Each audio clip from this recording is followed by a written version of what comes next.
好多時大家食海產或者淡水魚蝦蟹，總係覺得野生嘅靚啲，新鮮生猛嘅補啲，或者純粹為咗追求嗰種滑溜嘅口感，就夠膽將未煮熟嘅魚蝦蟹擺落口。但你唔知嘅係，有啲睇落白白滑滑嘅水產，入面其實藏滿寄生蟲。喺水上打咗一世魚嘅老漁民張伯，今年就快70歲，喺江面漂泊咗40幾年。佢成日話而家啲江河湖海唔同以前，水入面嘅環境複雜，寄生蟲嘅種類同數量都比以前多好多。張伯成日掛喺嘴邊一句話：食魚食蝦，圖嘅係個鮮字，但如果為咗咁而賠上條命，就真係太唔值。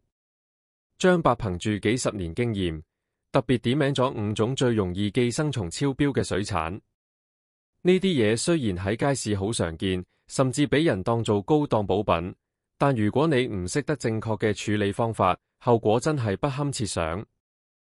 第一種，野生白鱔。白鱔喺好多人印象入面係極之之寶，尤其野生白鱔，大大條生猛好力，皮厚油多，紅燒出嚟真係好香。好多人甚至覺得食白鱔可以壯陽補虛，特別係病人住院嗰陣，屋企人總會千方百計買條野生白鱔燉湯。但張伯話，野生白鱔係極之污糟嘅一種魚。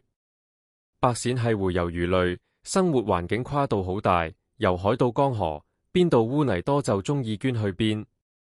正因為呢種生活習性，野生白鱔體內嘅惡口線蟲檢出率高得嚇人。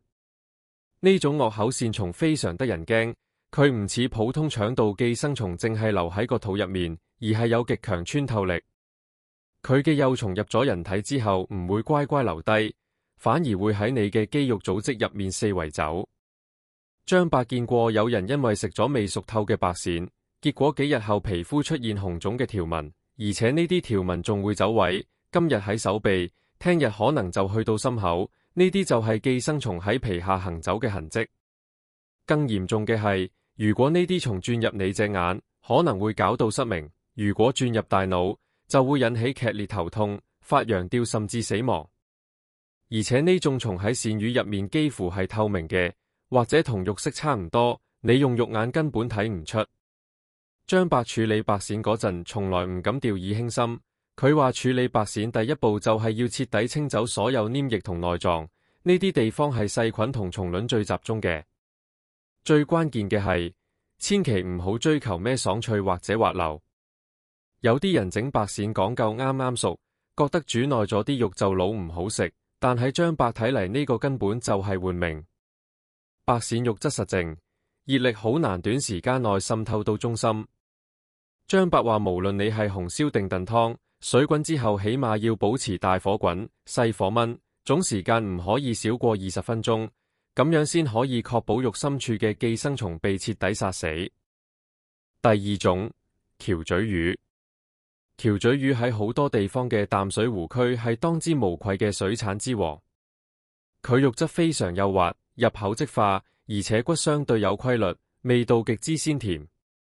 好多食客去湖邊旅行必叫一味餸就係清蒸橋咀魚。不過張伯話，橋咀魚雖然好食，但佢係肝吸蟲嘅重災區。肝吸蟲嘅生命力非常頑強，佢嘅幼蟲常年寄生喺橋咀魚嘅肌肉組織入面。如果你將橋咀魚整成魚生，或者好似某啲地方咁用滾水稍微焯一下，魚肉中間仲係粉紅色就食，咁中招嘅機率幾乎係100%。一旦肝吸蟲入咗人體，佢哋會順住消化道一路摸到你嘅膽管入面，喺嗰度紮營。佢哋會吸附喺膽管壁吸血，唔單止引起膽管炎、膽囊炎，長遠落去因為蟲體不斷刺激同排泄物嘅毒害，肝臟會纖維化，最後變成肝硬化甚至肝癌。